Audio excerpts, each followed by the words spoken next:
take is a pill or in a gel cap form, which has to get processed. It gets to the blood level, it gets absorbed, it goes to the liver activates it, sends to the kidney. And this study, which you are seeing on the slide, is as a result of the Spain trial.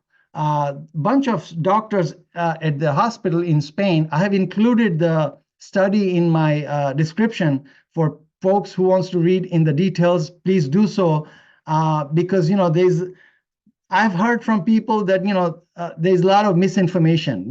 That vitamin D does something good, and then you have a counter article at various points that vitamin D doesn't do anything.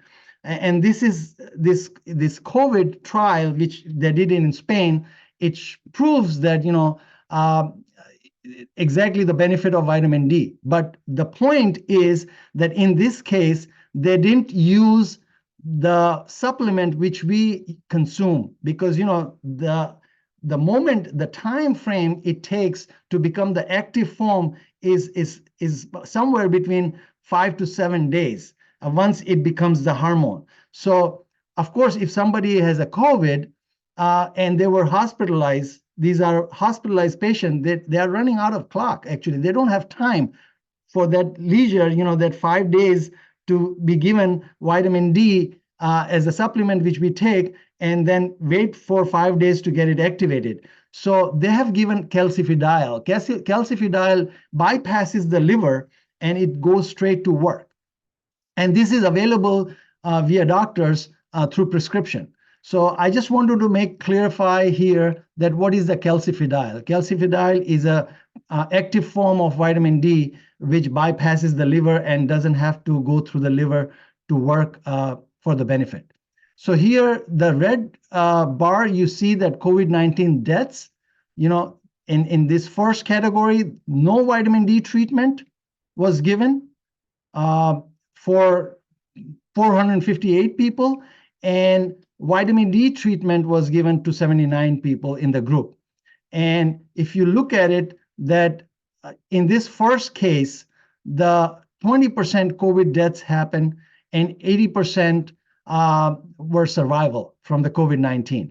But if you look at it here, the death rate was 5%, and survival rate due to COVID-19 was 95%. So from 20 to 5% drop, there was a 78% lower risk of death with the vitamin D treatment as opposed to not doing with the vitamin D treatment.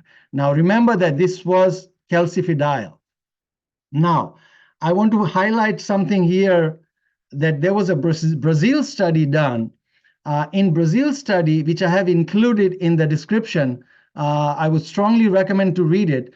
They were given a one-time dose of high vitamin D3, which is not the same as 𝗪𝗪𝗃𝗃𝗃. It has to go through the liver to get it activated and work for it. So in that case, the conclusion was that, of course, it didn't benefit because, the COVID patients didn't have that much time because they were running against the clock.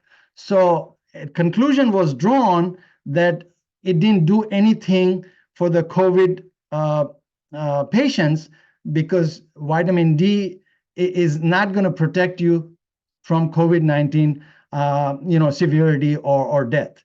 So, but one thing was missed here, that they missed that, in Spain trial, the active form was given, and in Brazil trial, the standard form was given, which requires time to get it activated. So when you read both Spain trial and Brazil trial in the description, make sure that you make a point the distinction, that what was the difference in both the trials. Now, if you look at the same previous study, which I showed you, this data is adjusted for comorbidities, some underlying conditions and everything, and no treatment with vitamin D, no vitamin D treatment here. Let's say reference was 1, and vitamin D treatment was 0.16.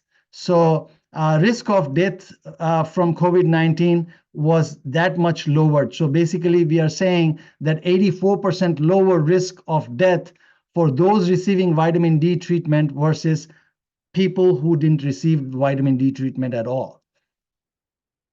Now, this data is for the intensive care unit admission and death amongst people who were hospitalized due to COVID-19.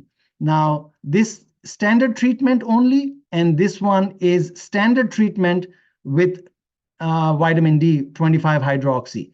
So standard protocol, what doctors normally do, there are certain drugs which is earmarked for COVID-19 standard protocol.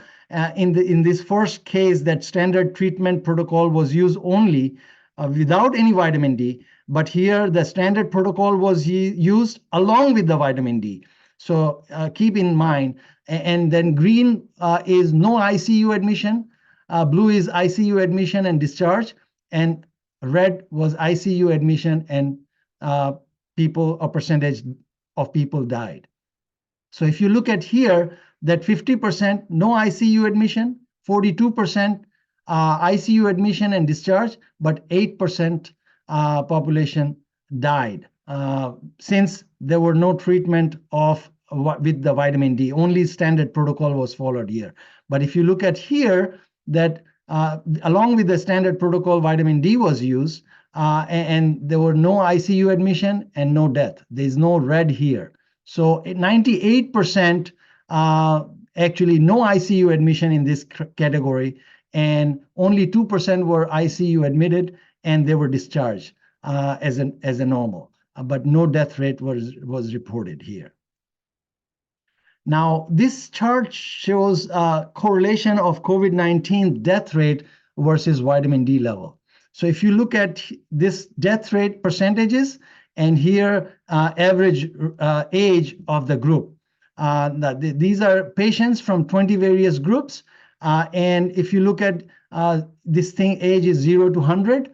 And if you look at the average group rate is around 60.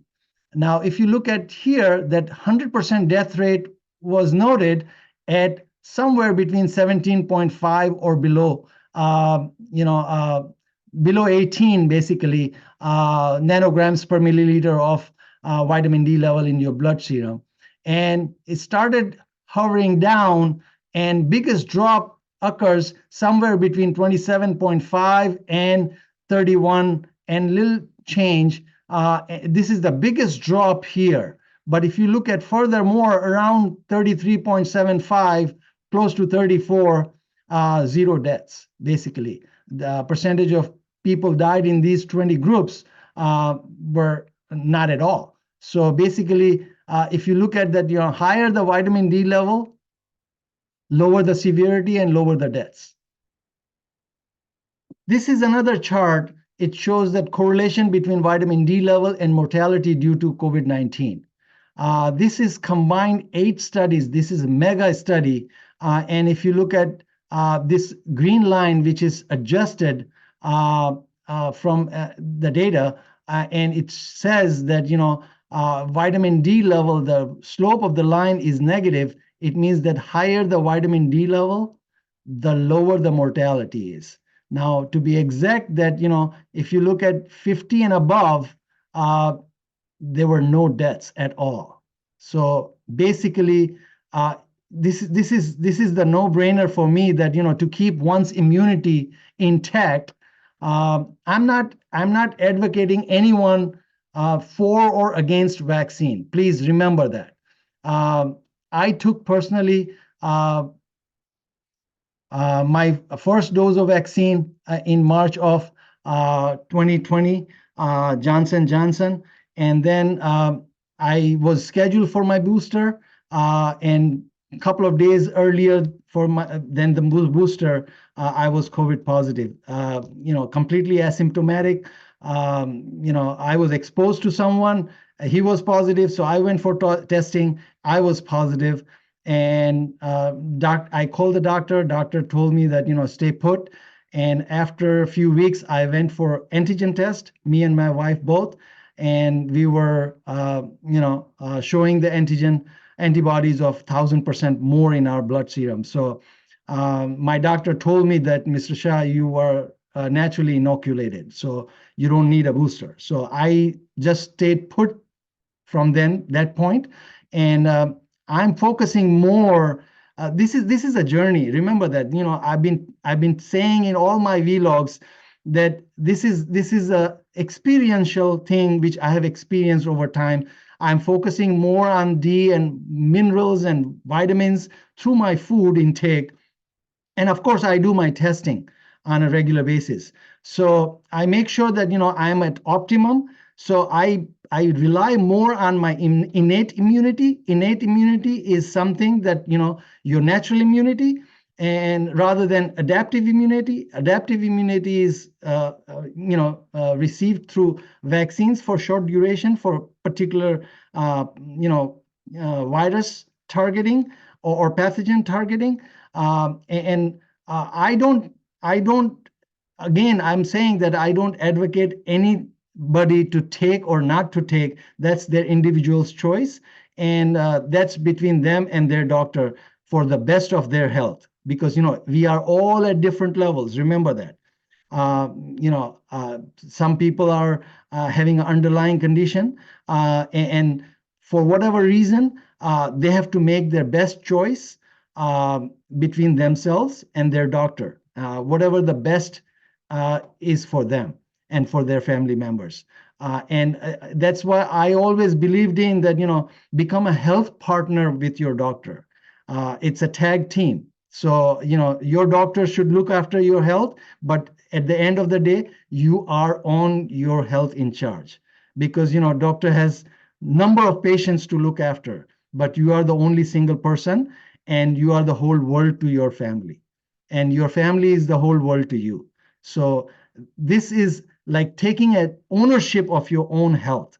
That's the bottom line of what I'm trying to say, or what I've been trying to explain. And going forward, this is a journey, and this is my experience, which I'm putting out here to share with my friends and family. I hope I relate some message here, and Hopefully, I'll see you next time with a very important subject also, which evolved over time, which I never thought of it. But learning and observation never stops, and that's how we grow. Basically, that's how I've been growing, and I don't think I have any end point in future, because every time I look at something, every day is something which I learn something new, which I didn't know about it. So hopefully see you next time.